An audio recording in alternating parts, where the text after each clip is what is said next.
welcome to another episode of The Shifter Show, brought to you by Elite Mototech. I've been running these levers for about 6 months now.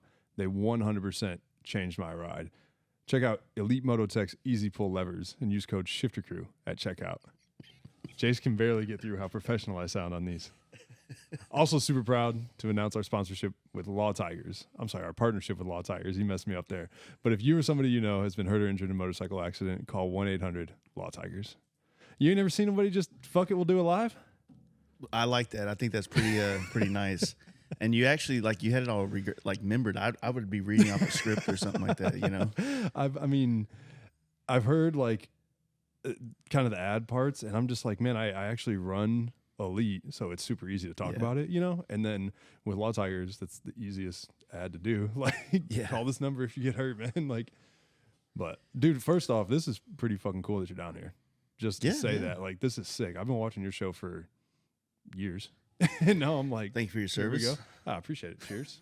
I mean, like, listening, not the other service. Oh, not the other service? Thanks for swimming a lot, dude. Thanks for your Patreon subscription. Appreciate that, too. You know, I'm just glad you support my feet pics and the other things that I do on there to keep people happy. And a lot of buttholes. A lot of buttholes.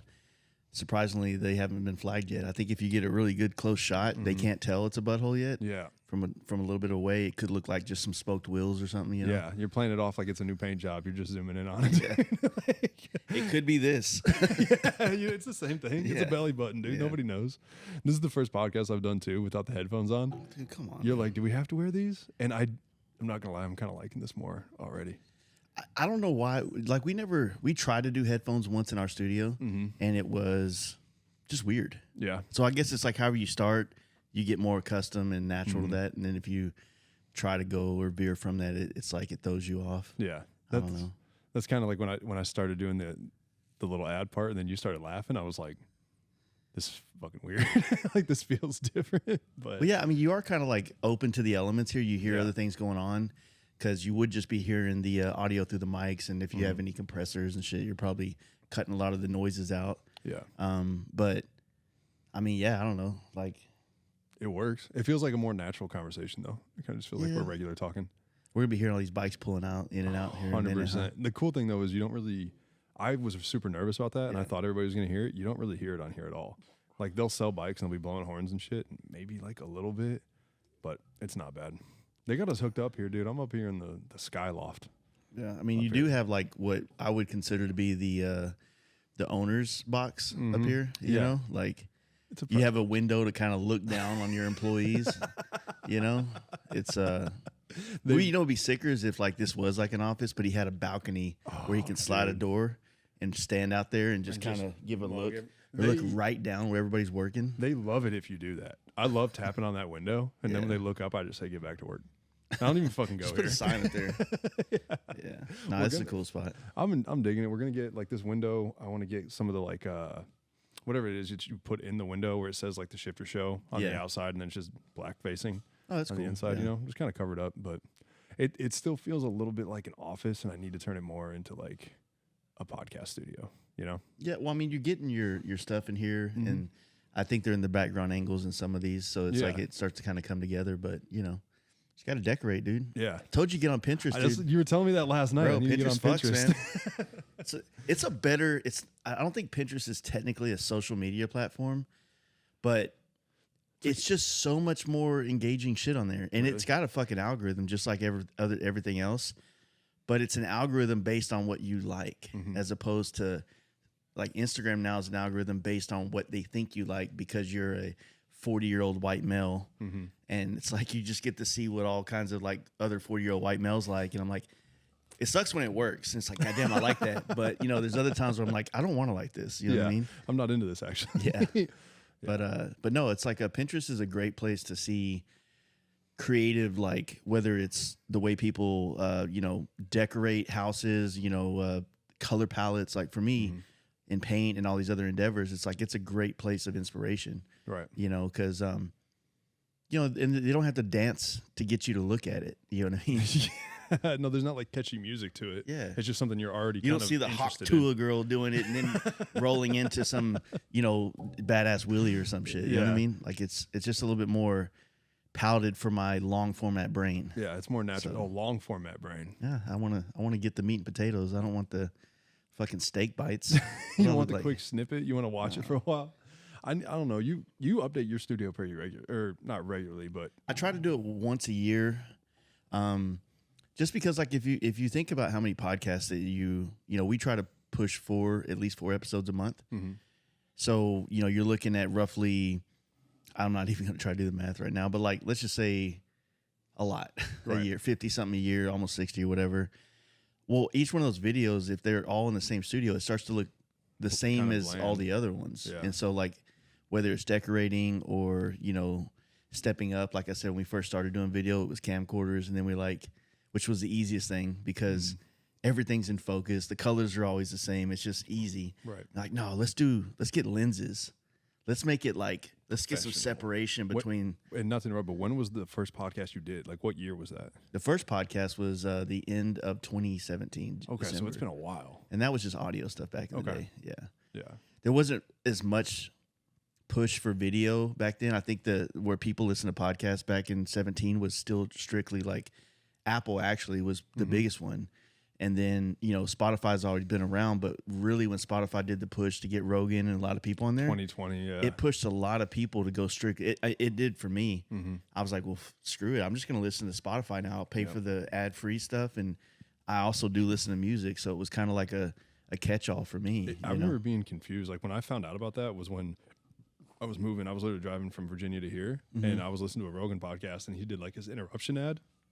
And it was like, all right, everybody, we're moving the podcast to strictly Spotify. And I was like, what does this mean? Yeah. Like, what just happened here? Like, I can't watch it on YouTube now? Like, what? Because that was, he used to do lives too. That stopped. Well, I mean, the live. I mean, I did lives for the first 2 or 3 years, and it was just easy because there's no editing involved. You do it live, you switch on the spot, so you're not having to sync stuff. And when you do that, it's like, bam, now the podcast is out, you put some ads in the description and kind of run with it. It was easy, but when, just like everything, it's like whatever is easy eventually is going to get more complicated. So it was easy at first, and then when a lot of other people started having guys like what you have to come, and now they can add these other layers to the podcast, like reels and shorts and smaller snippet episodes. It's like, fuck, now I kind of need that file. Yep. Now I need to be able to go back through it. And I always save the files like I'm ever going to fucking listen to it again and go back through it. But, it just kind of raises the bar. You know what I mean? And so for me, not doing them live, I could kind of go back through and weed out a couple things or a couple pointless conversations that didn't go anywhere. And things I shouldn't have said or they shouldn't have said, and then it kind of like, throw a little ad here and there, make it look a little more polished. Yeah. And when I started doing that, man, I had a couple that really went through the roof. But then again, it's like at the end of the day, like you're gonna have like a cult following of people that are gonna listen to the 3-hour podcast, and then you're gonna have the people that are, they're only gonna listen to the one with the person they know or whatever. And that's just how it is. I've always tried to like base how I expect listeners to be based on how I am as a listener to others. You know what I'm saying? So. Yeah. I don't listen to every Rogan podcast, so I don't expect anybody to listen to every podcast I put out. You know what I mean? The weird thing with like some of the Rogan stuff though is his wide array of people. It'll be like some chick I've never heard of. Like he had a beekeeper lady on one time. Did you see that one? No, dude, me either. Like I didn't see it coming either, dog. I'm not gonna lie. And I was fascinated by this chick, like telling stories about she's like a world renowned beekeeper, and I couldn't tell you anything about it. But I remember being like, why am I listening to this? But it was fascinating. So that his like kind of array of people that he has on, because I'm kind of guilty of that too. Like if you have somebody have on, I'm going to listen to all 3 hours. You know what I mean? Yeah. It's kind of.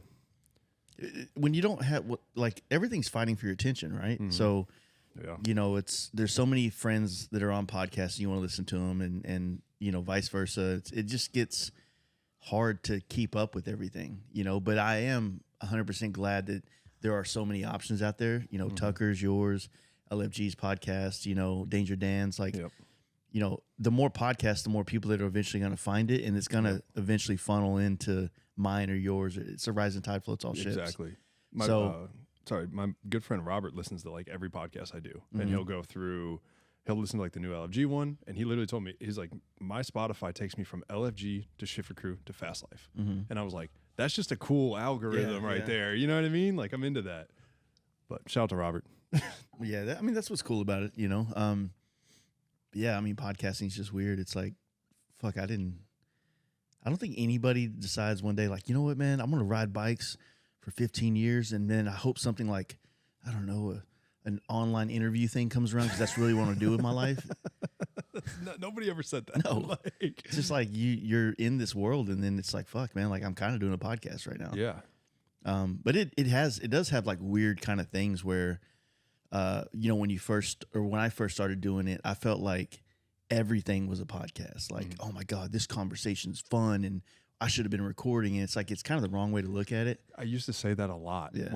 and I'm 30 some episodes in. I haven't been around, not saying it like that, but like the first 10 episodes, I was like, why aren't we recording this right now? This is great. Like, well, because those conversations happen naturally. That's why you're not recording it, you know? Like, go out there and have more conversations on a microphone, have a natural conversation.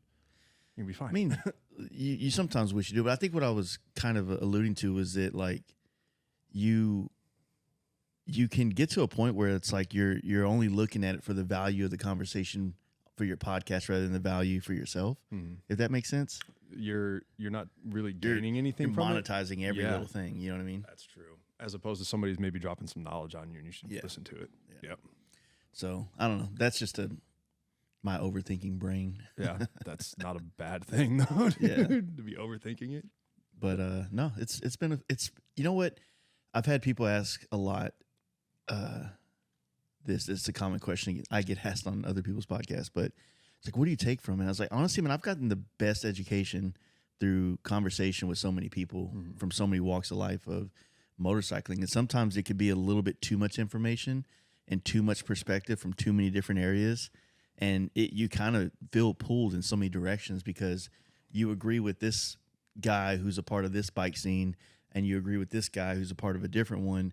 And in a way, sometimes they're kind of opposing each other as far as like their views, but they both make really good sense. And you're kind of like caught in the middle of all this stuff. And it's like, it makes it to where like you're really well informed and connected to a lot of people in a way, but you have to be very malleable with your own opinions about stuff. Right. And, you know, sometimes I am and sometimes I'm not, depending on how much drinks I've had. But for the most part, it's like I don't know, like you just gotta, it's kind of like we were talking at dinner last night. I was like, it's easy to look at another segment or another genre of motorcycle scene and be like, those dudes aren't like us. They don't do cool shit, or what they like isn't cool. But it's just the perception from over here looking over there. And they're feeling the same shit looking out here. Goes like, man, look at all those dudes with their bikes working all the time. That looks boring. Thing starts up first time. Yeah. Lame.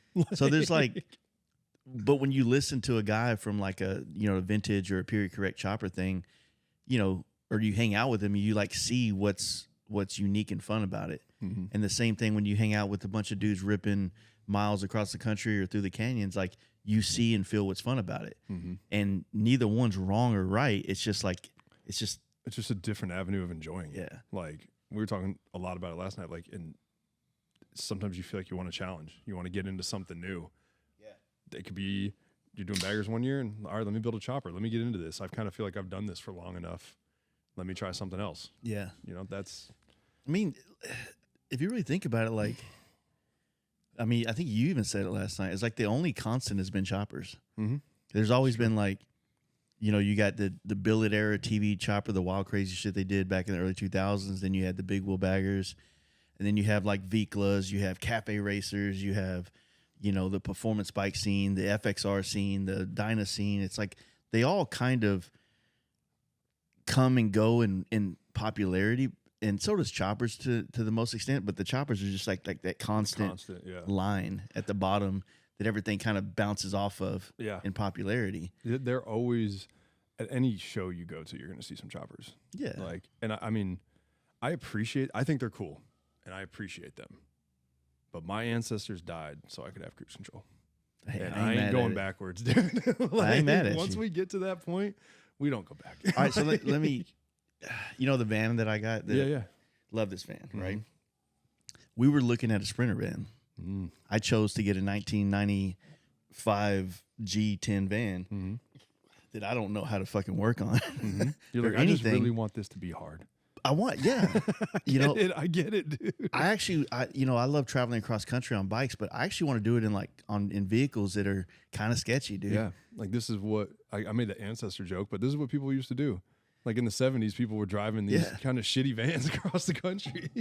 Dude, I had a couple of photographer buddies of mine that all jumped in. They're from Houston, and they all got a flight to Seattle, and they bought like an old Mercedes E something, like late 80s, early 90s, kind of a big body kind of style, Mercedes, and then they road tripped home, and they're stopping on the coast, taking pictures, a lot of cool, like, I guess content's the way you would describe it now. But then they made it to like San Francisco area, and they had an issue happen. So they're at the junkyard trying to fix this car to get it home. And most of us would probably be like, man, I don't want to do that shit. No. And I honestly, I don't want to, I'm not going to, if you said, hey, we're going to take this so we can break down on the trip, I'm be like, I'm good.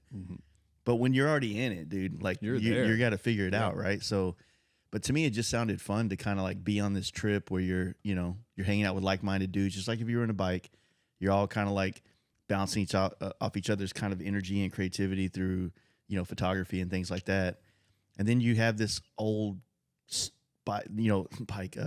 car, and this whole experience of doing that. Like, to me, that shit seems fun. And that's something. So, how long have you had the van? I sold an FXR for it in September. So brand new. I've only had like a month. And this is like a project that you and your wife are working on together, right?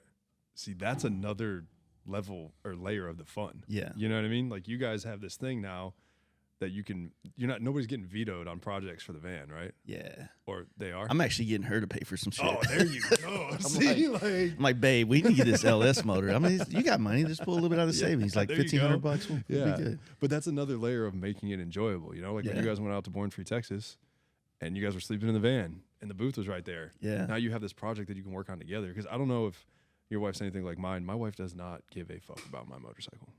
Yeah, my wife's, like she works at a barbershop where she's a part of like the bike scene. Like the barbershop, the owner of it's a biker. Okay. Like, so she's kind of in the mix. But I mean, for a long time, and we've been together 10 years, for a long time, the motorcycles was a competition with me.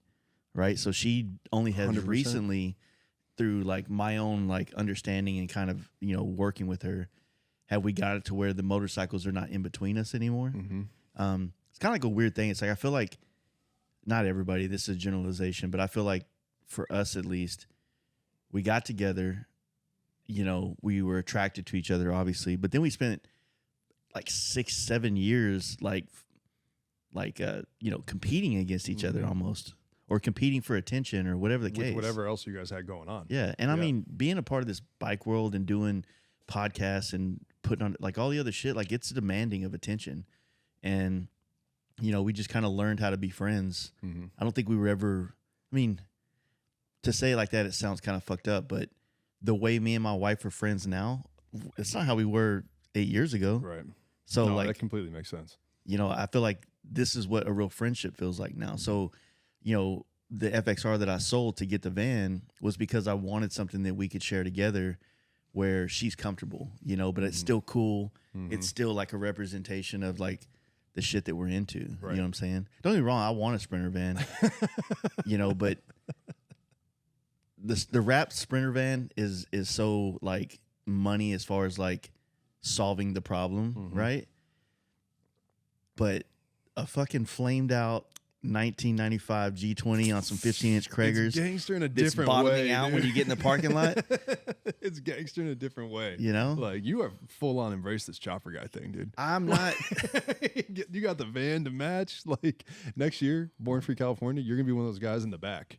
The dudes that camp in the back and just sleep out there. And everybody's like too afraid to approach him to ask him to leave. I stink. It's gonna be smell real bad. That's gonna be you. No, well, I don't know, man. Like. That's definitely been kind of like the concept, but it's not so much that like I'm attracted to the perception of that scene. I'm attracted to just the work it takes to enjoy those motorcycles, and the fact that other people before us did what I do on a modern bike on these bikes. So it's kind of like I just want to know that I can do it. Yeah, you you know. were saying that last night. Like, I can ride a bagger forever. Yeah. You know what I mean? And these things are only going to get nicer. The ride's only going to get more plush. I can do this forever. I'm probably not going to be 60 years old on an FXR chopper riding around the country. So you're kind of capitalizing on it while you can. Yeah. You know?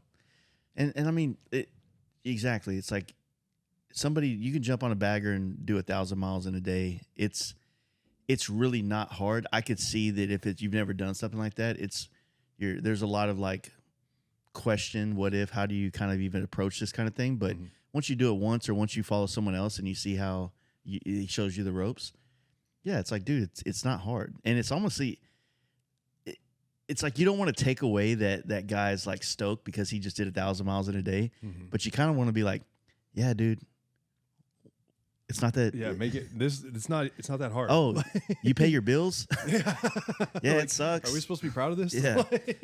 But I mean, I've recently over the last couple of years met some guys that do like Hoka Hays and these insane like mileage been things. hearing about this. Brad Columbus was telling me about the Hoka Hay, dude. Yeah. And so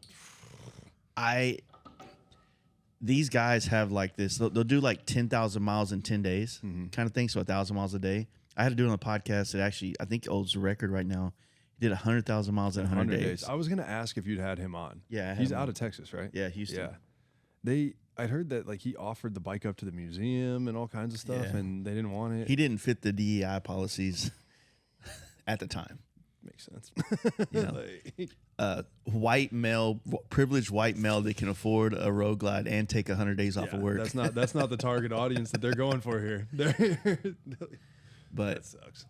But no, hopefully they the powers that be do find a way to exploit his accomplishment, because that is amazing. You know, that was, and I don't remember if it was your podcast or somebody else's where I heard him talking about it, and he had it planned out. He was doing 500 out and backs, like 500 miles out, 500 back, and then he had it. That was a lot of it, not all of it, I'm sure, but he had it lined up where like every so many days I need new tires. He's staying on top of his service. Like that wasn't just a thing that guy went and did. Yeah, like that was a planned out.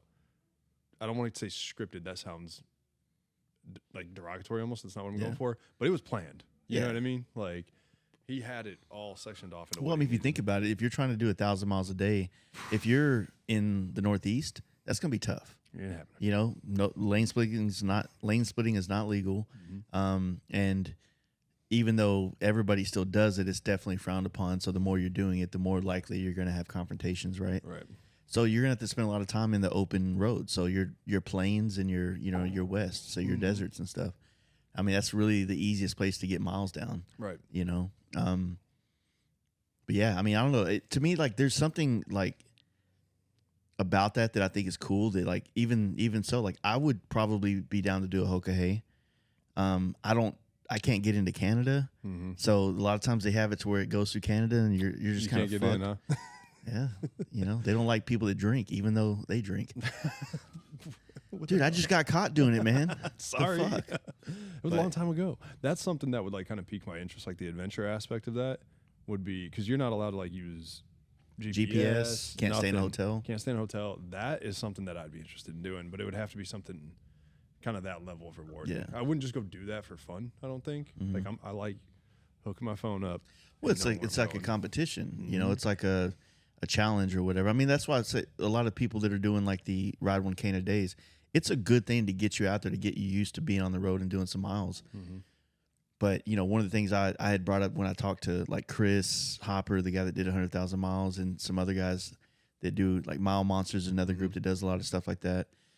The thing is, like, I want to see shit too. Like, I like to ride to something. Right. Or through something, or to be a part of something. Like, I don't want to, you know, I think the coolest part is being able to ride somewhere, and then if you see a badass road, you have the time to go down it. Yep. And then reroute yourself back to where you want to go. You know what I'm saying? And that's, to me, that's a little cooler than, for me, it seems more appetizing than just like, you know, the first time I ever rode across the country, like I was riding to San Francisco from Dallas. And we did it from Dallas there back 9 days. Okay. And it was just constant hauling ass. So we were skipping and missing all this shit. There's stuff along the way that you could have seen. Yeah, and every day you're doing 700 miles because, like, in theory, we can do 1,000 miles, but now when I do it, we'll do 1,000 miles to leave, but then we'll like pack in a couple 150 days so we can really enjoy where we're at. And it just makes it a lot more rewarding. But, you know, then again, there's a lot of people that don't have vacation time to get off. To get 14 days off in a row. And I mean, if you live here, it's not, you can go see a lot of cool shit in a weekend. Yeah. But if you live in the middle of the United States, like, you got to fucking lay some miles down. To get somewhere cool. Yeah. That's what I think I've heard you say it. Like, we got it all here, and you got to go through hell to get out of here. No matter how you leave the state of California, it sucks. Like, go over to Scottsdale. Go up through Reno. As soon as you get past Reno, it sucks until you get to like Salt Lake. Like, it's not fun. Yeah, that Highway 80 up there is no joke. Yeah, it's something else. That was the way I took to Sturgis. And I remember getting up past Stockton and everything and being like, oh man, here we go. Getting up towards Tahoe, and it's beautiful. Yeah. And then you roll into Why Reno. did you go through that way? I went up to Modesto. I went to a fishtail show up there first. Okay. Yeah. So I was there and then left from there. Yeah, I was like, dude, that's not the right way. Dude, you know what's crazy up there in like that Highway 80, like Winnemucca, McDermott? Like I've done it twice now where I'm riding through this area and there's like a Mormon cricket migration that happens. You were telling me about this, like these giant crickets that come through. It's fucking gnarly, dude. The road looks like it's moving, like it's just like slowly moving across, and they're slippery as hell because you're literally running over thousands of bugs just bug crossing the road, and it's gnarly. They don't bite or anything like that, but they look like fucking roaches with big ass legs. Yeah, and there's millions of them, hundreds, waves of them, for sure. just going. And you've ridden all the way up to Maine. Obviously done the San Fran run. I've always wanted to ask you this. What's like because I've heard you talk about like you end up here and they got a bike scene, and you end up here and they got a bike scene, and you would never know kind of all these little places that have stuff going on. So what's a place that kind of surprised you? Fuck. Like, I don't want to say that you didn't know that, like, oh, I never knew, but like, oh, they've really got it going on here, and I didn't know. I mean, on the spot, I think like Salt Lake was one, you know, like hanging out with Tucker Speed and all those guys. And then when their whole scene kind of came together, I got to experience some of that. That was pretty rad. Albuquerque has a great scene. Really? They have a T-Bar Tuesday, bike night. They got a lot of good dudes in there putting some work in. Really trying to think. Man, honestly, like North Carolina, Georgia, South Carolina, there's a lot, like all like the mercenary guys. Yeah. I mean, there's like pockets of cool shit everywhere. But I mean, I don't get to like ride through and just get to. You don't stay there for a week or anything. Yeah, you I'm like not pull seeing. Up and you're like, oh, okay. Yeah, you're going to a bike night or a bike event. So it's not. I don't know. I mean, I guess it could be that, but I'm not sure. It is cool. Like, have you ever been out to the Outer Banks out in North Carolina? No, I've only done Virginia Beach. Okay, yeah, like which is obviously not there. Just a little north. Left Lane Syndicate. I think they're doing. I don't know if it's a regular thing, but I've been seeing on Instagram they're doing like a booty run down the Outer Banks. That's a super cool area to ride. Like when I lived in Virginia Beach, I got to go out there and ride every once in a while, and there's like the Wright Brothers Memorial where the first plane flew and all that kind of stuff. Like and you're out there on like essentially a strand for a long. I'm not gonna say a mile because I'll be way off, but probably like 60 miles off the top of my head, and you're just out there. Like there's these beautiful houses up on stilts, and there's maybe a gas station every once in a while, but there's nothing really out there, and you're on this beach strand. Really is it nice like a kind of like a? I don't know. So like you got the mainland, then you got a little bit of water, and then you got like a. I don't know what they're called. Like a. It's a strand. Is that what it is? Yeah, like the slit of land that goes out. Yeah, that's kind of what the Outer Banks are. It juts way out like into the ocean, and then it's miles of water in between like the mainland and that. Shit. It's pretty cool. And then the road is actually, the last time I was there, it's been probably 5 or 6 years, but it was like a well-maintained road. You got to be careful with like sand blowing into the road and everything. Yeah. But seeing them do their run out there, I'm like, that's a pretty cool, unique place to be able to do this, Well, if you really think about it, man, there's countless badass places to ride in America. Let me try to give you a good analogy. Like, every time somebody,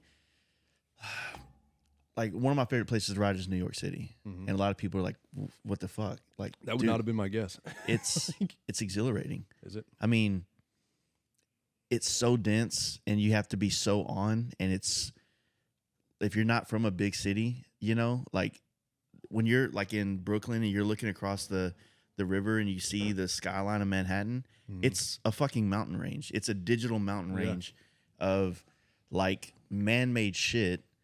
And you're riding through, like, you're going across the Brooklyn Bridge, which was built in like 1840. Yeah. You're like, these motherfuckers did that then? Mm-hmm. Did they even have fucking measuring tapes like that retract and shit? Like, how did they do that shit? How did they figure out suspension bridges back then? Like, it's insane. But it still works. It's fucking wild. You know what I'm saying? But anyway, like when you go to these places, like there's just there's something kind of like electrifying about being a part of it. There was Steven's girlfriend Jackie put on. It was before Bay Area Throttle Fest existed, but she put on like a bike event at San Jose Harley, and it was fun. Like we all had a good time. We hung out afterwards. We had to pack everything up and then meet them at her barbershop downtown San Jose to like load everything back into the shop. And like the event was fun, but the most fun I had that entire weekend was that like 15-minute ride from the Harley dealer through downtown with like Dan and Porky and all these guys, and dudes are doing wheelies, and you're just like, we definitely shouldn't be doing this here. And it makes it so much fun. You know what I mean? Like, that's exactly what I'm saying. So you have these expectations of, I can't wait to go ride PCH. Like the, San Luis Obispo to, Monterey. Yep. And then you're stuck behind a, Cruise America, RV thing, the entire time. And it's like, my expectation was, Fast and the Furious. You know what I'm saying? I got the shrimp. Neptune's, you know what I mean? But the truth is, like, sometimes that rip from the end of the show through town to a house or this could be like an amazing ride. It's like I think it's how you feel about it. So sometimes you put so much expectation, I think is the only word I know how to describe it as, into the setting of where it's at, and not so much into who you're with. Yep. The the vibe going on and what that's about. I would say probably, and this isn't like, I love going to events, right? But what I love more about the actual event is the night before. Yeah. Because we always get in town the day before. Yeah. And I just get to see all of these people that I only get to see so often with no work being involved. Yeah. We just get to hang out. And I'm actually referencing it again, but we talk about it all the time with the first Bay Area Throttle Fest that happened. Brad came down, Colin came down, guys from Oregon and Washington and guys from San Diego. We had the whole West Coast. Steven was there and he was like, Jackie's there, like, oh man, there's people. Literally the whole West Coast is there. And we're at some bar sitting out front. Nobody was drinking at the time. And there's probably 25 grown men just hanging out in front of a bar. Yeah. Like nothing going on, no agenda, no work. One of my favorite motorcycle memories I've ever had was that 100%. 2 hours. You know what I mean? And just seeing guys that like, this brought us all here. Colin came down from freaking Washington. That was rad, Like, that's what I enjoy about all this stuff, dude. Like, well, it's the little things, the things you can't really plan. They just happen. Exactly. The pre-party is always funner than the party. 100%. Because when you get into town, it's like we always tell people, like, Born Free Texas, like, every night you party, it's a little less than you party the night before. So Saturday night, you're kind of still going after it, but you're also like, all right, I got to get ready to pack up tomorrow. So you're kind of like just tapering it off, right? So you want to be there the first. And the first night is usually the night where all the industry people are. Yep. And when you get a lot of people in the industry getting together, it's like they finally get to talk, like kind of like you said, they're not working yet. So you're getting to meat and potatoes of like what's going on and opinions and ideas, and it's a really good networking thing to be a part of at the time. Yep. You know what I mean? It's like I was trying to make it out to Texas for Born Free, but what I was really trying to do was make it out for your guys' pre-party. And the pre-party was, it was cold. It was the first cold snap we had, so it kept a lot of people away. So we didn't have near the numbers that we've had in the recent years, but at the same time, though, we're getting ready to go on a fucking whole week bender. So it's really not the day to go. It's the day to go for you to do your own thing, but like we're not wilding out that night. Right. We're putting on this event, and then we're going to the house, and then we're getting ready to go to the show, and then we're going fucking wild. We're going crazy. Yeah. So it makes sense. It was pretty cool. Like I was stoked on those trophies. Yeah. That was fun. Like that, it was kind of like a little mini project, I guess, that kind of just popped up. And I was like, all right, let's do it. Like, let's try to pull this off. No, it was a good thing. That was fun. Well, I appreciate you guys helping us out with that and doing the trophies. And it was a good way. I really wanted to do a whole ass show, but then when you couldn't come, I was like, All right, just give me 3 trophies. Yeah. We'll pick a couple bikes. And then, I mean, next year, let's try to do a whole ass show. You know what I mean? Like, if I can get more, I don't want to say more notice because I knew Born Free was coming. So that's not the right word. But if I can plan better, we can do more. You know what I mean? Or I can help more, I should say. Yeah. But that was sick. I was stoked on the like the Texas flag being in there. Yeah. I was like, all right, you did it right, too. Yeah, you told me, you're like, don't put the star on the bottom there. They ain't going to like it. I did. I learned something about Texas every year. So one year, the first year of Born Free, we did collab shirts with Ramjet. Okay. So it was Fast Life Ramjet collaboration shirts. And so, Ramjet has the Harley One. Yep. Like, it usually has a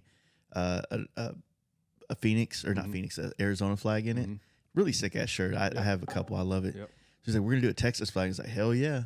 Well, he put the star on the bottom, and when we posted it up and said, hey, I swear to God, you would think that I don't know, like, just you would think that we did the worst thing I ever. think we did it on purpose. Yeah, it's like, oh, dude, I didn't know, but hey, these shirts are made. Like, this So, is happening, boys. You want to get these fuck ups? You know what I'm saying?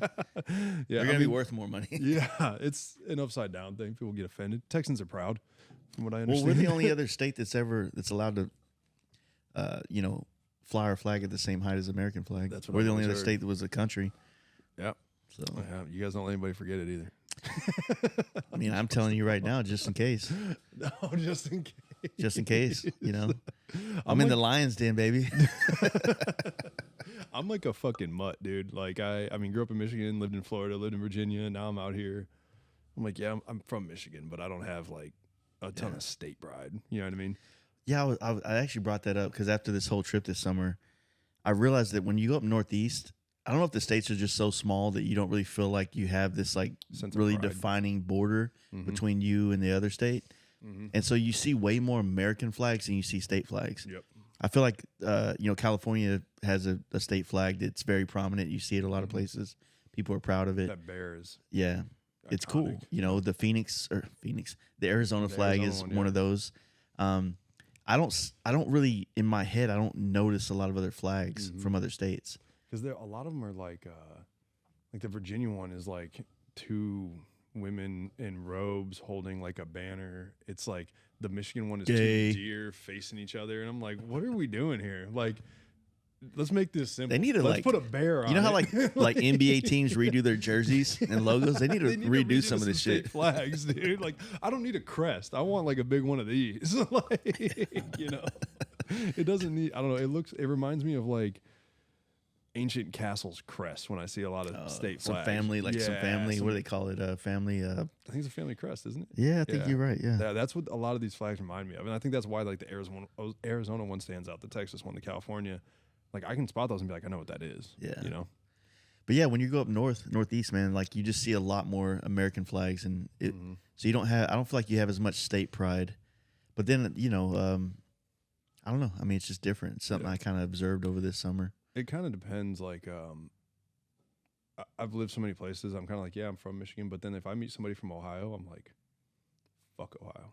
Like now I'm from Michigan. You know what I mean? Like, so it just kind of depends on who you're around. That's kind of how I feel about it. Like, Yeah. but I don't know. What is something to be proud of from Michigan? Like Being poor.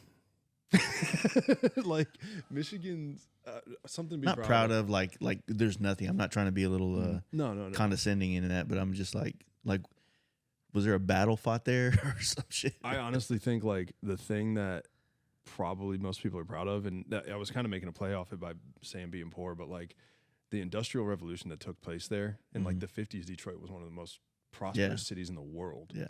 So like the industrial horsepower, the Detroit Pistons are named that, not for a horse. You know what I mean? Like stuff like that. The automotive industry is still something that a sense of pride gets kind of taken up. You definitely feel it there. I mean, going,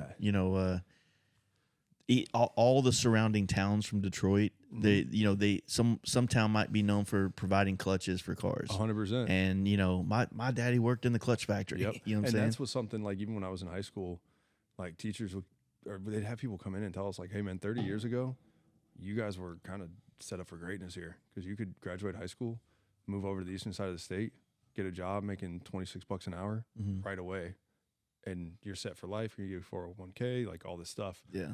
and then they moved it all. So when I was saying being poor, it was kind of like there was some seriousness to that. You know what I mean? Because that destroyed that economy out Dude, there. it was always funny because you know the movie RoboCop. Mhm. So it's supposedly Detroit, but they filmed it in Dallas, and so all the skyline is Dallas buildings.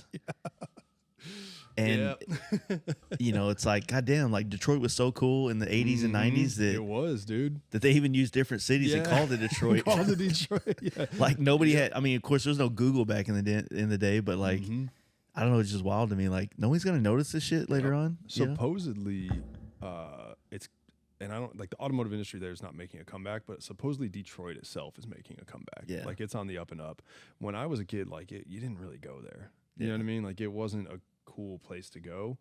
They had some casinos, they had Greektown, but like I haven't actually been to Detroit yet. I want to go. I have a homie that has a really cool shop there called Clem's Speed Shop. Okay. That, you know, he's an awesome dude. You know, FXRs, baggers, the whole performance stuff, chopper dude, everything. And I've always wanted to go. I partied with him in New York a couple times. And, you know, really like the dude a lot.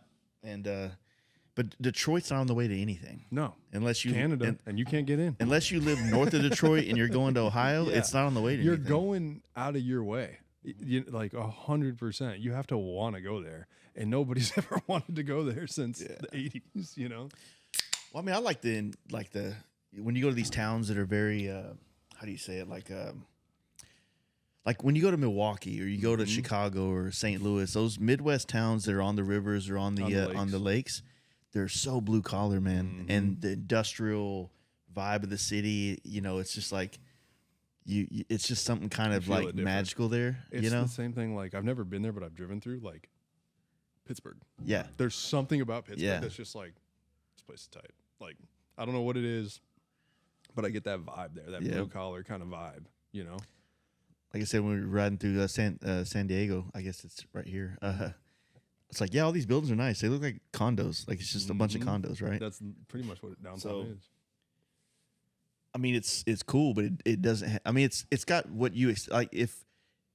If this looked like Pittsburgh, that'd be weird. Yeah, exactly. It would be post-apocalyptic, right? Yeah, exactly. Yeah. It's kind of what. It's a very kind of nice, ritzy area downtown. Yeah. You know, well, I mean, now I don't know if I could say that. There's a bit of a homeless thing going on down there at the moment, but it's not.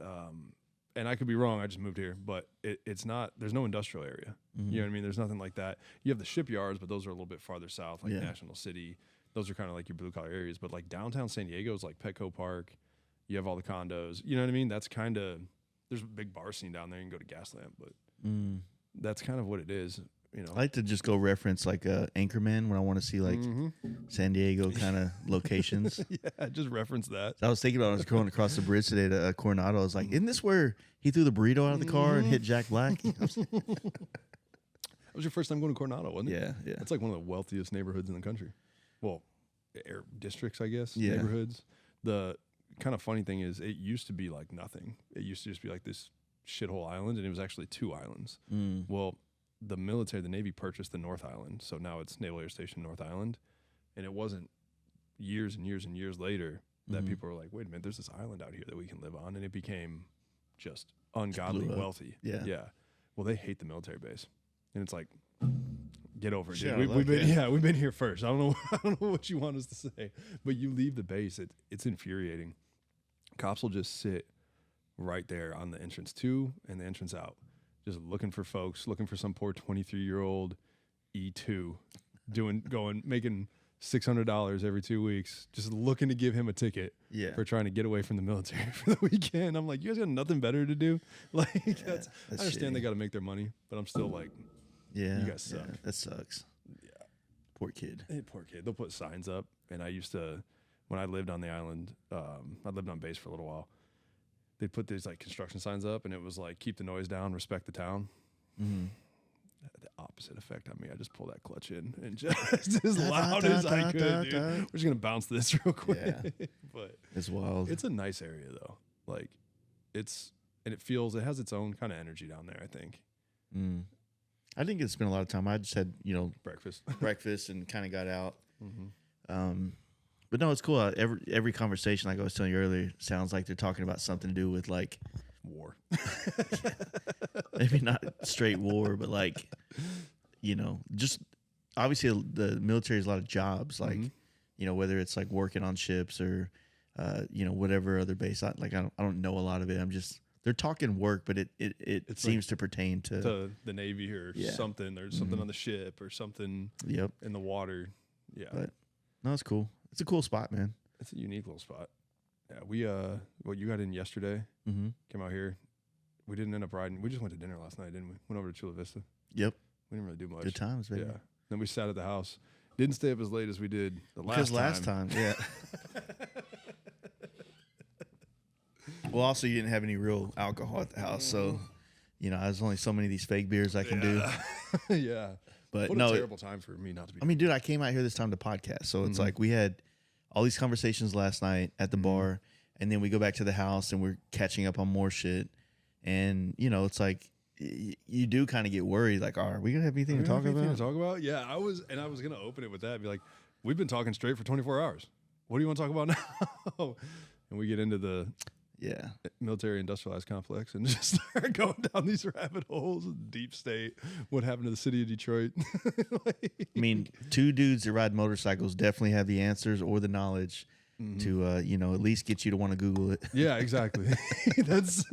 I can't say how many times I've been like watching a show. I think we even talked about this, or like listen to a podcast, and they'll say something and I'll have to Google it. I'm like, I need to know. Usually it's like when like they're talking about this chick that was in Playboy in the 70s and she was just hot, and I was like, I gotta know. Gotta know. Like, I gotta know. I'm like, God damn.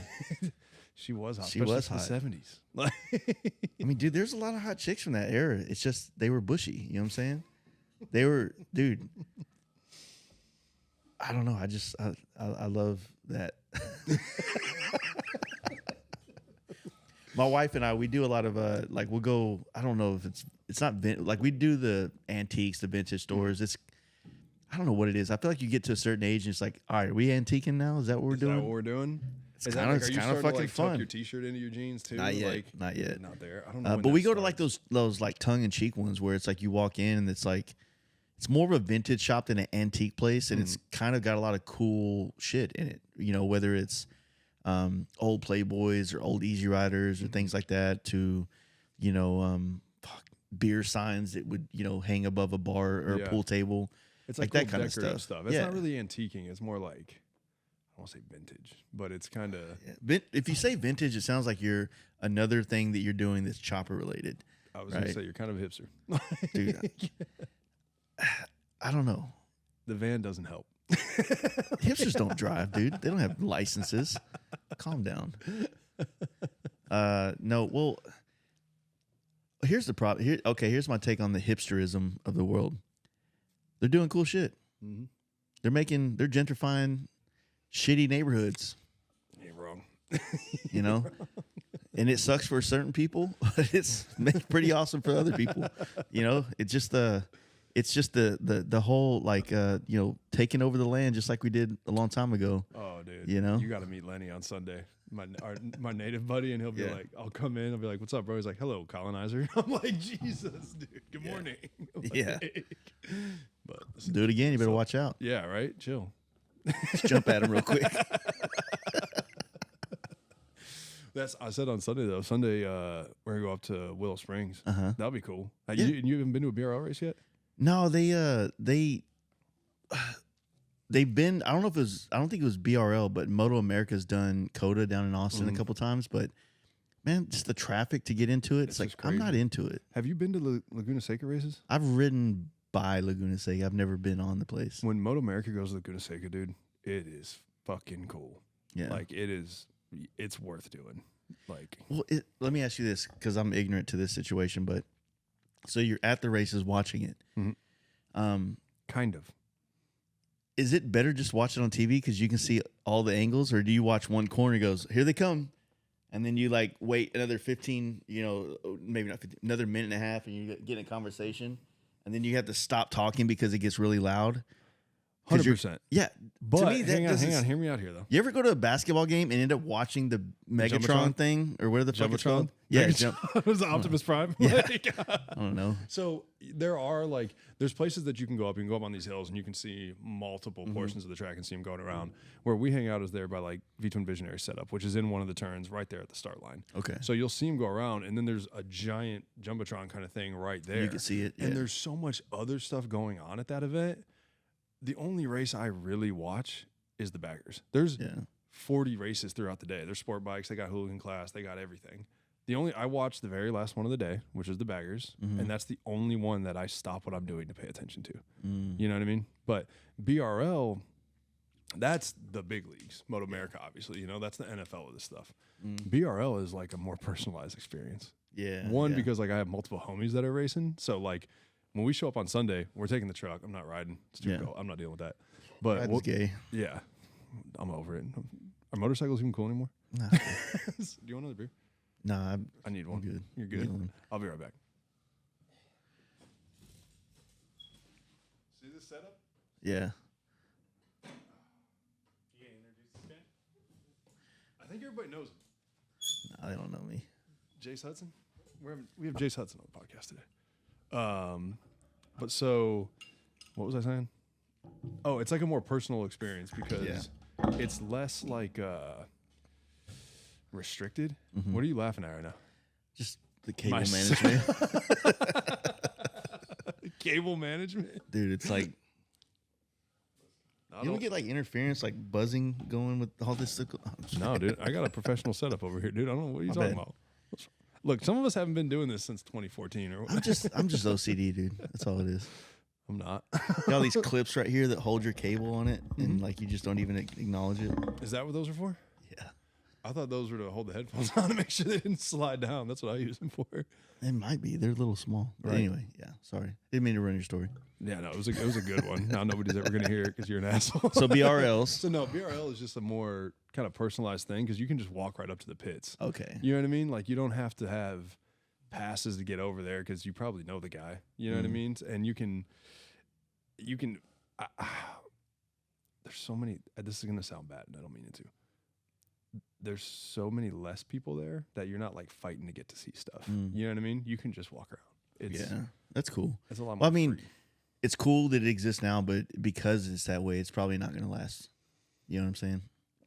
So Tony and I were talking about it a good bit on the podcast, and he was like, it's basically like big leagues and amateur stuff. And the amateur stuff can never go away because then but what's the feeder system to that? But yeah, so BRL, if you're going to say it's the amateur side of this, they still have to find a way to make a profit to continue to push it. 100%. And if it, if you can't get more marketing to it, really it's a marketing thing. That's the problem. They need to make money, yeah.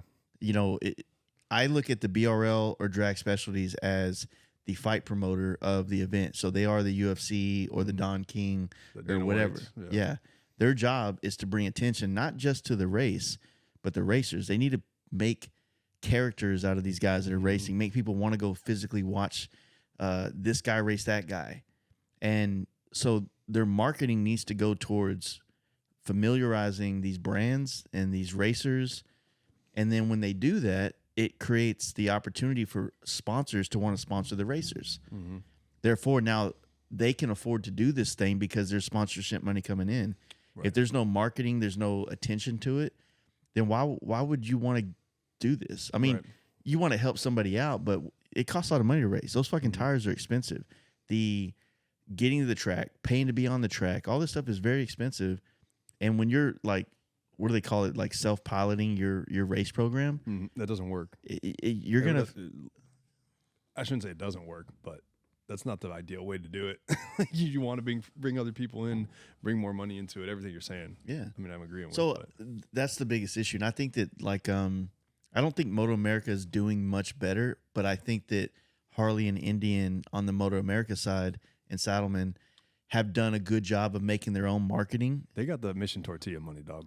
Like, it's hard to beat that. Yeah, but it's not Moto America's not making the content. It's Harley making their own content. So they're kind of like, it's the analogy I said about like going to the show in Sturgis. If I'm paying to be here and I'm bringing all your clients, this should be my show. This should be my event. Yeah. But if I'm going to make my own content and help you out, then I shouldn't have to pay to be here. You know what I'm saying? So you have Harley doing all this work, putting all this money into building these race bikes. You have Saddleman doing the same thing, and I know some other brands as well. And then you have Moto America that's like focusing on creating the production, which is part of their job as well. Without Harley and them making content about the racers, about the rivalries, like you don't have a draw to go watch it. Yeah, there's no storyline. Exactly. It's like the WWE aspect that has to be there. They need to go watch that Vince McMahon documentary. Did you see that? Yes, it's so good. Wild, dude. I didn't know anything about it. I mean, I knew he was the WWE guy. That was the extent of my knowledge. That dude. Yeah. That was wild. With great power comes great irresponsibility.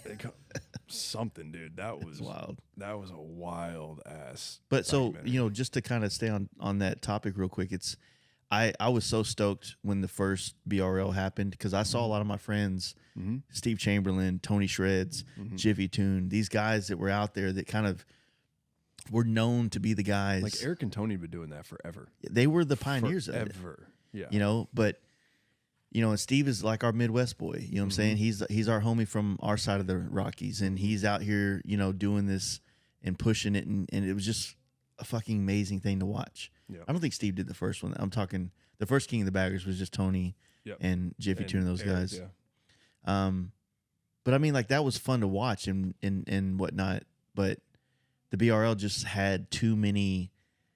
They tried to build. They needed to build a whole program, and I think that they tried to green light too much. They should have did like a tour across the country into different tracks and to bring people to each one to get people on a track.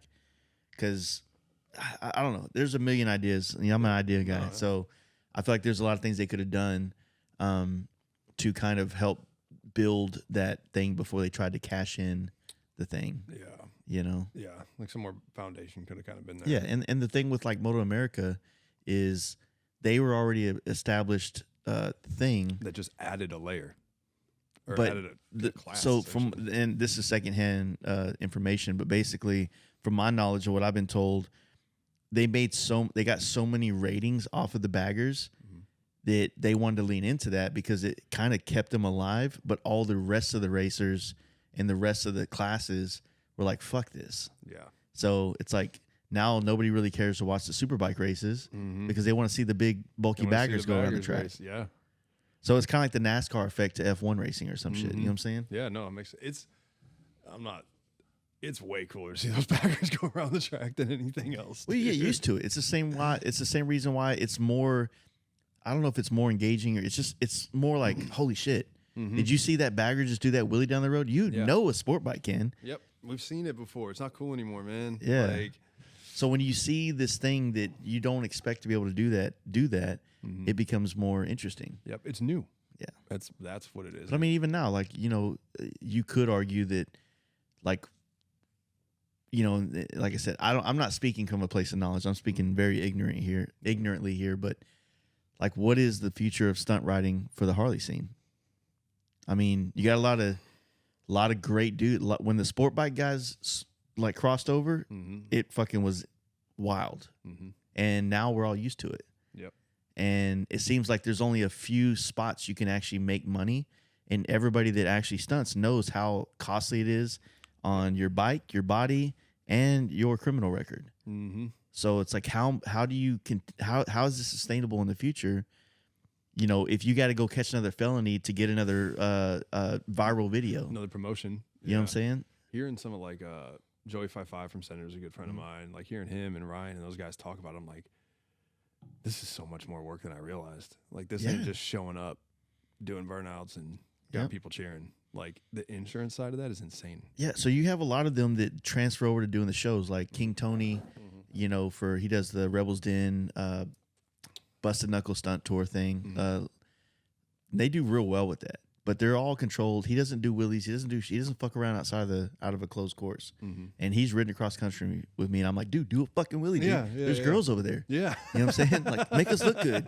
Make us look cool. I don't do that. Yep. And then I got guys like my buddy Sit Down Steve, who is like down anywhere to do anything anywhere, and it's fun, but it's like it's just, I don't mean to say that to say like that scene's dead, why y'all like it. I'm like, think about what they're doing and how it's valuable to them, and if that's going to be sustainable. How do we grow upon that? How do you help it grow? How do you help it like sustain and grow and thrive? And you know, these dudes that are putting their, like I said, their bikes, bodies, and fucking criminal record at risk.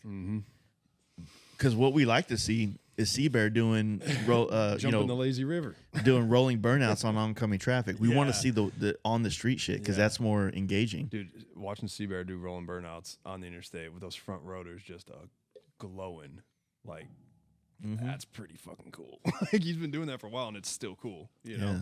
But and that's kind of where like I think CJ's hit the nail on the head right now. Like he's jumping his bagger, like that one of him jumping I mixed Seabear and CJ up a second ago, but him jumping the lazy river. And then like wrecking the bike at the end. Unfortunately, like that was all right, you know. But bike's kind of fucking thrashed now. Yeah, I mean CJ's a good example because I mean he spent the time in jail in Mexico.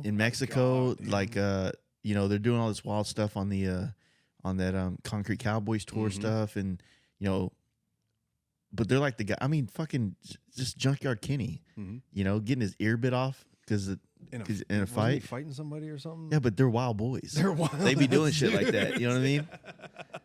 So I don't know. I mean, like I said, I ain't hating. I'm like, dude, I'm glad they exist. But how can we help that continue to exist? Yeah, how do you? This dude gave his ear. How do we make sure that he, you know, he's remembered in this space? We need to make sure this dude's got insurance, man. Like for real. We need to crowdfund some goddamn Blue Cross Blue Shield for this motherfucker. Exactly. Like, yeah. No, that's real. That was wild. I forgot about that. I remember seeing that. Dude, there's so much. I mean, chaos. Like I said, I'm glad those dudes exist because they bring a whole new element to, you know, these old heads on Harleys. It's like, you know, you take these guys to Sturgis. Dude, you're in Sturgis and you're trying to get around some of these guys that are just up in the mountains looking at it, doing 30 miles an hour in a 60, and you pass them and you'd act, they act like you just disrespected them. Yeah, just in the worst possible way. You know what I mean? You called them yellow. You're yellow or some shit, you know? And it's like what was the name? Deadwood. Yeah. Going up to Deadwood is like it's cool, but it's terrible. I love the ride, but it's like you got to catch it late at night or in the morning. You got to be the first one there, the last one to leave. You're either dodging cops and inexperienced riders or deer. Yeah. Dude, every year I see somebody hit by a deer. Like, that's a regular thing. Do you get hit by a deer or do you hit a deer? You hit the deer, but it is that deer's fault for being in the road. 100%. Like, you do make the physical contact, but that deer is in a spot. So you didn't get hit by the deer then? Well, it depends. Did you T-bone the deer? The deer T-boned you? If you're riding and the deer T-bones you. Depends. Who got T-boned? The deer hit you. Yep. Exactly. But if you T-bone his body and fucking cut him in half and, but was he in the road? You know. He'll learn today. I guarantee you ain't gonna do that again. I don't know. Fuck around and find out. You know, that was up in Deadwood. It was tight though. We got to hang out with Mike. And Britta was there and fucking went and got food. And that show in the square was sick. Yeah. Deadwood's a vibe, man. It's fucking cool up there, dude. You know, I like it. I feel like Deadwood probably has a good vibe, and it's kind of like Virginia City has that vibe too a little bit. Old mining town. I haven't been to Virginia City yet. Yeah, it's pretty cool. It's rad. Yeah. Yeah, that's what Deadwood, like Outlaw Square, that's what that little spot was called where Jeff put that deal on. That was pretty cool. I remember the first time I went there, I was so, you know, like, oh, wow, this place is cool and has all this history. So, like, first thing I did was I watched the whole series of Deadwood on HBO. And then I, like, did some, like, you know, YouTube, Google research. And it's like, that town's burnt down and been rebuilt, like, 4 times since all that happened. Yep. It got flooded. It burnt down. It's like none of the bars are the original bars. It's like, I don't know. It kind of ruined it for me a little bit. Yeah. I made sure to go when I was there. Have you ever been to a VFW? The Veterans of Foreign Wars? Yeah. Dude, I love a VFW. Best places to party. Oh, my God. So I saw one. There was one like a half a block from Outlaw Square. And I was like, I'm going to the VFW in fucking Deadwood. I'm going. They're raffling off a Daniel Defense AR-15 right there. And I'm like, give me 5 tickets. If I win this is going to be my claim to fame. Yeah. But it just, it's a vibe. Yeah. That whole town is just a vibe, man. I dig it. That was my first time going up there was this year. And it was. Yeah, dude, Sturgis is amazing. It's a different thing. But, you know, like a lot of people that don't like Sturgis or they don't want to go because it looks like a rally or a Hell Yeah Brother event or whatever. It is. But something that can last for 85 years and be relevant to all these generations of people you should go up there and figure out why. Yeah, go be a part of it. You know, and also you should figure out, well, I don't want this thing to die on my watch. Like when it's my 100%. industry, like when it's my scene, when I'm the guy carrying the torch, like you want all these things to just die, you know? Like no, like you get to sit here and watch all these people that built this stuff before you. Eventually it's going to be your time. You get to be a part of this. Yep. And it's not, I don't want to say it's not. I look at, there's like a level of responsibility there to maintain the quality of what's going on. I just don't want to be a part of the generation that like killed it. that like couldn't keep gasoline powered bikes running. You know, like we fought so hard and they won. And I'm sorry, guys. It like I don't want that. Twin motors are gone. Yeah. I don't want to be a part of that. Like, I took off the gas hat and put the electric hat on. So it's a new era, guys. We're changing. But no, I don't know that you said like anything could be going. This will be the 85th next year. Sturgis 85th. Laconia's over 100 years now. I think Daytona's a little bit older. If I could be wrong. Either Daytona's either right there with Sturgis or a little older. I think. And I've heard Daytona's a completely different vibe. Oh, dude. Again, like it's dude, another. they're all different. Yeah. But they all the commonality is motorcycles, partying, and you know, rowdy. Just you're connecting with the motorcycle world, right? Right. You know, I've said this a lot of times, but like, you know, my first events that were kind of like the smaller events, like your Born Freeze and like kind of Born Freeze is a huge event, but compared to Sturgis, it's a small event, right? So in Texas, we had this thing called Giddy Up, and I fucking love this thing. And I did that before I ever did a Born Free. Well, when I went to Born Free, I had Giddy Up eyes. And so I didn't ever get to a chance to enjoy Born Free because for what it is. I had an expectation of what I wanted it to be. And so I never appreciated it. And I kind of did the same thing. I went to Sturgis long before I ever went to Daytona. So when I went to Daytona, I'm like, well, this is what we do in Sturgis, so let's see what we do in Daytona. And ain't none of that. So I hated Daytona. I haven't given Daytona a chance to show me what it's about. You know what I'm saying? So it's like every one of these events are different. It's like when we keep talking about like Born Free Texas and Born Free California. They're not the same event at all. I'm looking forward to Born Free Texas because Born Free California, there's things about it. I love going to it. I'll say that. Like the People's Champ the night before. Yeah. That stuff is rad. Like watching those dudes build something for a whole year, have to ride the bike. I think that is amazing. Getting inside and being in there and seeing people that I get to see once a year is what makes me go to Born Free. Yeah. It's a reunion. Yeah. That's exactly what it is. Yeah. Some of the other aspects of it, I don't know. They hired a new security company this year, and I was like, this is almost enough to make me not want to be here. Like how they are with because in the past, you roll in, you got your grass pass, and you just hold it up, and they just let you right in. This year, they were stopping each individual person. Like, we were arguing with them, and I'm like, what the hell is going on here? Yeah. Like, this is getting a little different. It's not the same experience that I used to have in some ways. And that sucks, you know, but it's also like it sucks. It sucks in general, but it sucks for like Mike and Grant because they're forced to have all these things. 100%. Yeah, I don't know what the solution. I'm not. That sounded more like talking shit than I meant it to. Well, I mean, it's like you don't like.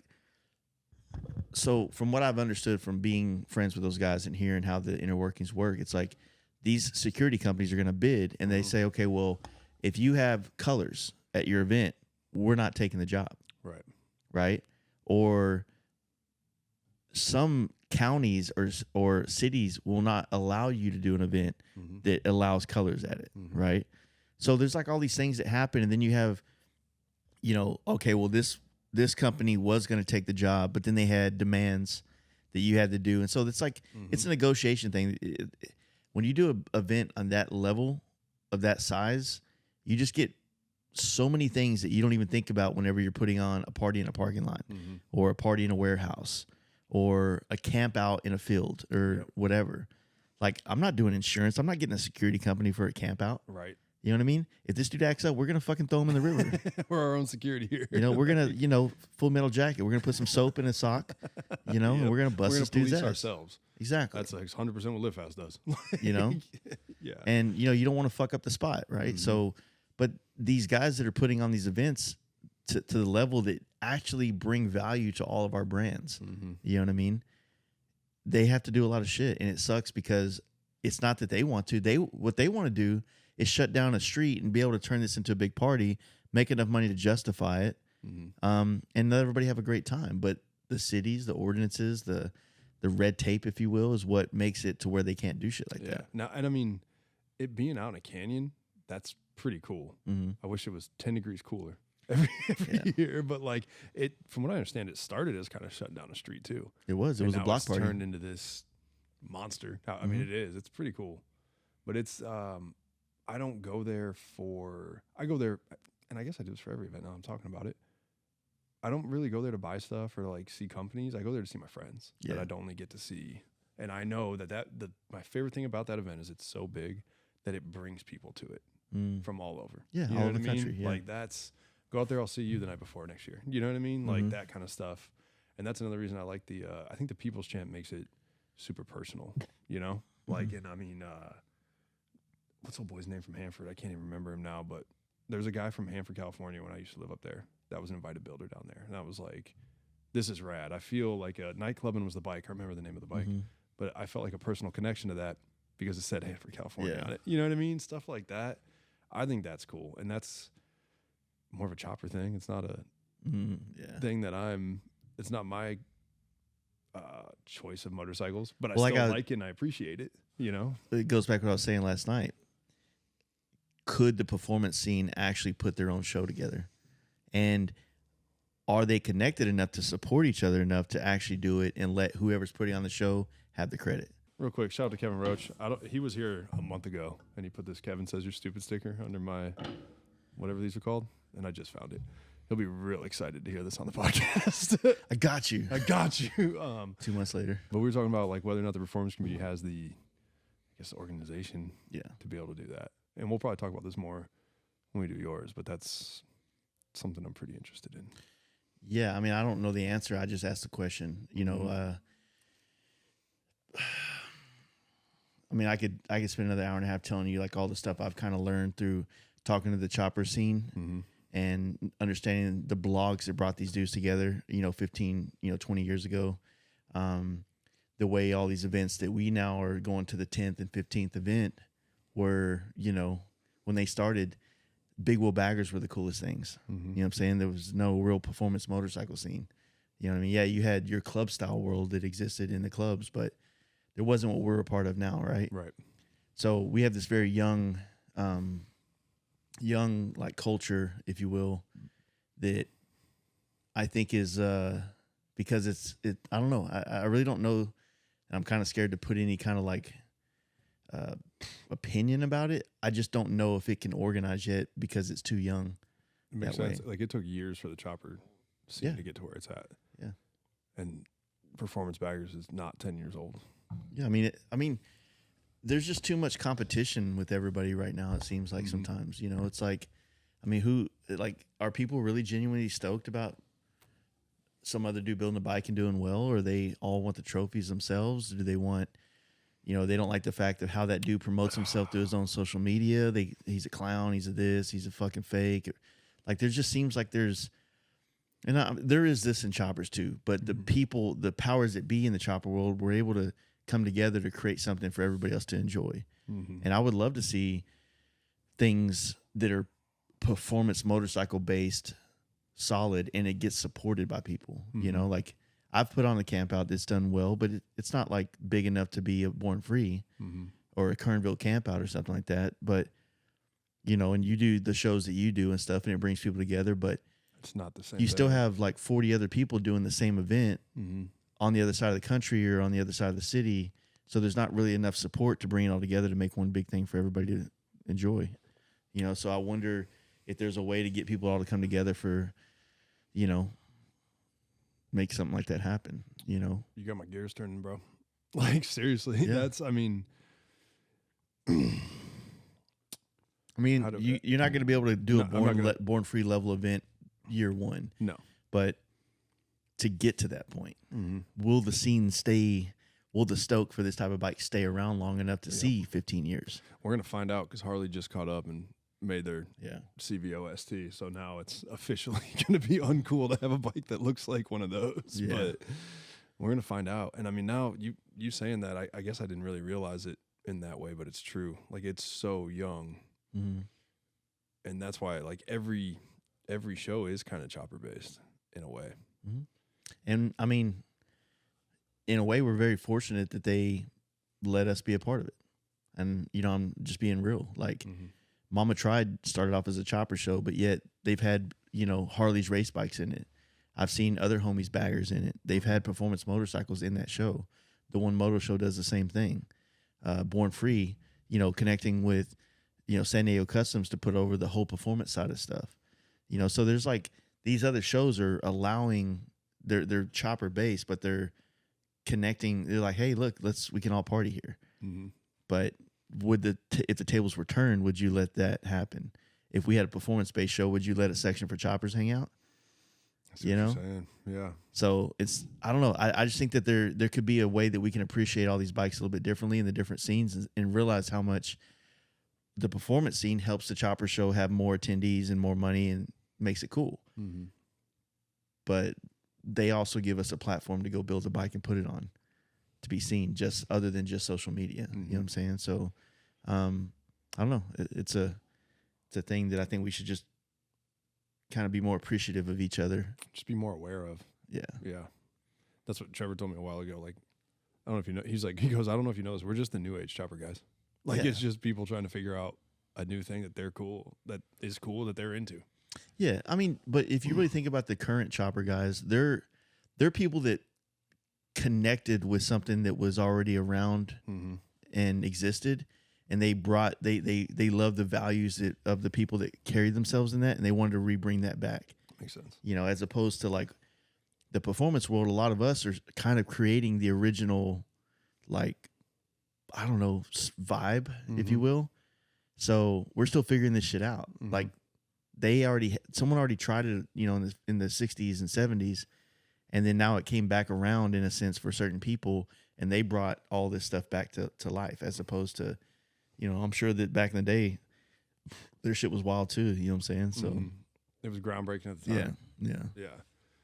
It's just different. It's a unique perspective to think about it like that, though. I hadn't really done that, but yeah, choppers are kind of the constant. I mean, dude, it's all an acquired taste. Like, some chopper dudes don't ride more than 3 blocks from their house, but some performance bagger dudes don't either. Yeah. So what's the difference? Yeah. Like, it's not an absolute on either side. It's just like, hey, look.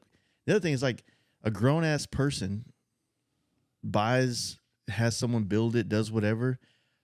Who the fuck? Why is it anybody else's like a decision to say whether or not they're cool or not?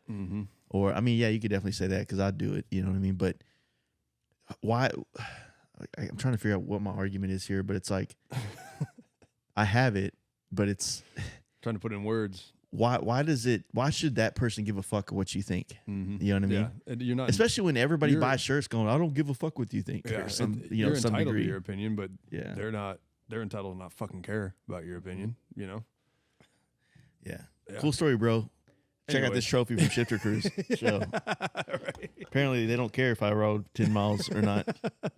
But it's, that's I don't know, the argument about the show thing. It's like it's a funny one to me because in one hand, when you have a popular style motorcycle, that there is a place where people can spend money and be innovative and bring some wild shit together, whether it's based on building a bike that's supposed to be able to do something or not. The person that's arguing about that's not fair. That dude doesn't ride his bike or do anything on it. And he's in this parking lot that I'm also in, but he has a nicer bike than me and I'm bitching about it. Yeah. Is that, you know what I mean? Like it's jealousy, dog. Dude, this is supposed to be a performance bike show, but you're both sitting in a parking lot. We're all doing the same shit. It'd be different if like you were on a track and then the nice bike came to the track, but then you can't say shit because now he's on the track. Yep. But you can't say shit because you're in the parking lot with him. So it's just like yeah. I'm a painter by trade, right? So my thing is, if you want to build a custom bike, I'm glad you have $80,000 in it. But if you got a stock black paint job with stickers on it, they don't work, bro. Like you almost had it. You almost had it. You were so close. Yeah.